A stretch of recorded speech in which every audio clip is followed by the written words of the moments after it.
जय माता दी मित्रों। कैसे हैं आप सब? माता रानी की कृपा से सभी ठीक ही होंगे। दोस्तों, आज मैं जिस देवता की साधना आपको देने जा रहा हूँ वो हैं ख्वाजा जिंदा पीर।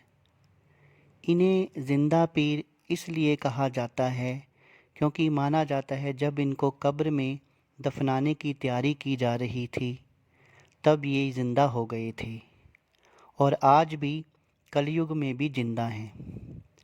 दोस्तों, इन्हें अनेकों नाम से जाना जाता है और अनेक धर्मों में इनको पूजा जाता है। जैसे कि इनको जल देवता भी कहा जाता है, झूलेलाल भी कहा जाता है और अनेक नामों से इन्हें जाना जाता है। आज मैं इससे पहले कि इनकी साधना आपको दूं, ये जान लेते हैं कि इनकी साधना ज़रूरी क्यों है।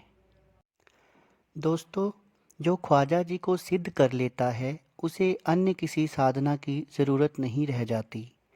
वो सभी सुलेमानी साधनाओं में सर्वोपरि बन जाता है। ख्वाजा जी की सिद्धि के बाद अन्य देवी देवता खुद ही सिद्ध हो जाते हैं, इसलिए ख्वाजा जी की सिद्धि करना बहुत ज़रूरी है।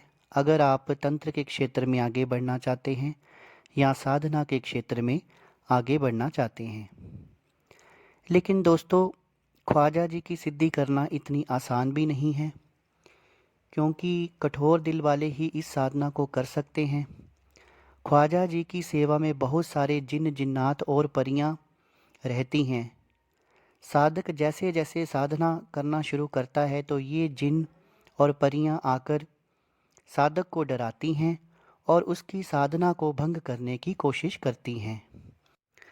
कभी कभी तो साधक को ऐसा लगता है कि वो पानी में डूब गया है और उसकी सांसें अटक सी गई हैं। इसलिए मित्रों, मेरा सुझाव यही है कि कठोर दिल वाले ही इस साधना को करें। लेकिन जो साधना इस वीडियो में मैं आपको देने जा रहा हूँ वो एक सौम्य साधना है और घर पर बहुत आराम से की जा सकती है।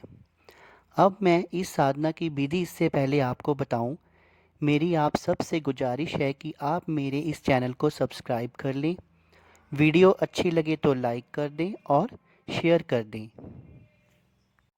ताकि इसी तरह की इंटरेस्टिंग वीडियोस मैं आपके लिए लाता रहूं। अब जान लेते हैं कि ख्वाजा जी को सिद्ध करने की क्या विधि है। वो क्या विधि है जिसके द्वारा हम उन्हें घर पर ही सिद्ध कर सकते हैं और उसमें क्या क्या अनुभव हो सकते हैं। सबसे पहले इस साधना को करने के लिए क्या सामग्री लगेगी वो मैं आपको बता देता हूँ। आपके घरों में मिठाई का डिब्बा तो रहता ही होगा, वो खाली मिठाई का डिब्बा आपने लेना है। ख्वाजा जी को भेंट स्वरूप आपने थोड़ा सा दलिया बनाना है। दलिया मीठा ही होना चाहिए। 4-5 अगरबत्ती लेनी है। एक इत्र की शीशी लेनी है।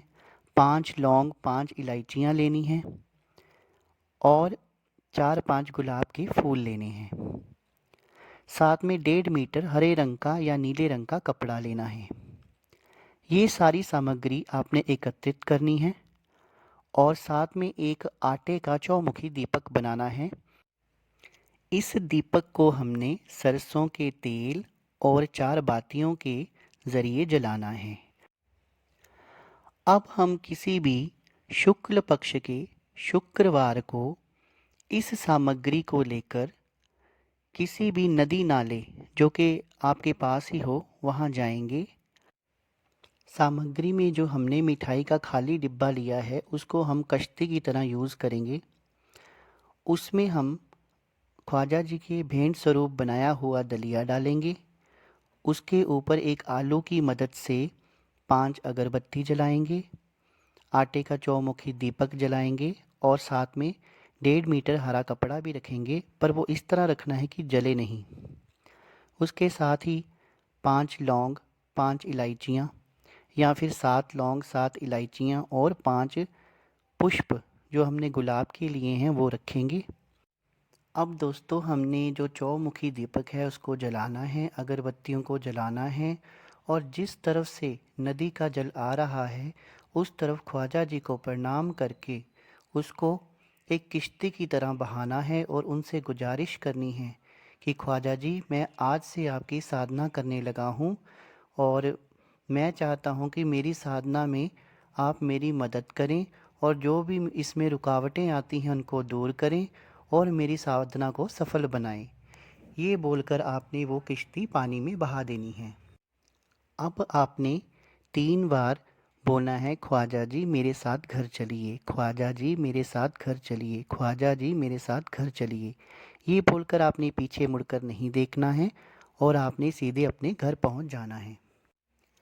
घर पहुंचकर आपने एक एकांत कमरे का चयन करना है और आप वहां पर एक पूर्व दिशा की ओर एक बाजोट बिछाकर, हरे या नीले रंग का कपड़ा बिछाकर उस पर ख्वाजा जी की फ़ोटो भी स्थापित कर सकते हैं।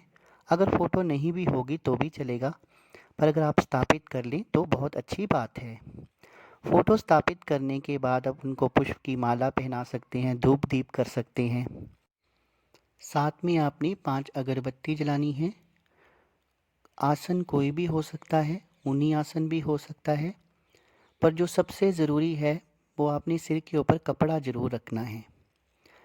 दोस्तों, इस वीडियो में देने को तो मैं ख्वाजा जी का मंत्र भी दे सकता हूँ, पर वीडियो में मंत्र देने का कोई फ़ायदा नहीं है, क्योंकि मंत्र अगर गुरुमुखी हो तभी कार्य करता है। जैसे जैसे आप इस मंत्र का इस्तेमाल करते जाएंगे तो 11 माला आपने सुबह करनी है, 11 माला आपने शाम को करनी है। जैसे जैसे आपकी साधना आगे बढ़ती जाएगी तो आपके कान में आवाज़ पड़ना शुरू हो जाएगी। इसके साथ ही जब आप साधना करने बैठें तो 1 लोटा जल भी आपने अपने पास रखना है, क्योंकि ख्वाजा जी जल तत्व प्रधानता वाले देवता हैं, तो उनकी स्मृति स्वरूप आपने 1 लोटा जल भरकर पास में रखना है और उसमें रोज़ 1 पतासे का भोग भी आप दे सकते हैं।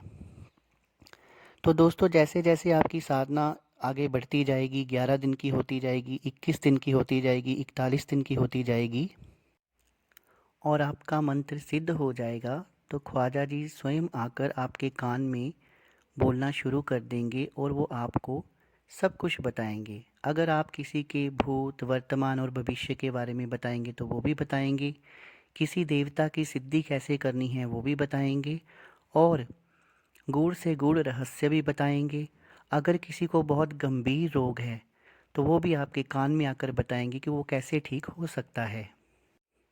तो दोस्तों, आपको इस साधना के बारे में जानकारी कैसी लगी, मुझे कमेंट सेक्शन में कमेंट करके ज़रूर बताना। और अगर इस साधना से संबंधित आपका कोई प्रश्न है तो वो भी ज़रूर पूछना, मैं उसका जवाब ज़रूर दूंगा। और मेरी वीडियो अगर आपको अच्छी लगी हो, इसे लाइक और शेयर कर देना और मेरे चैनल को सब्सक्राइब कर देना। धन्यवाद मित्रों।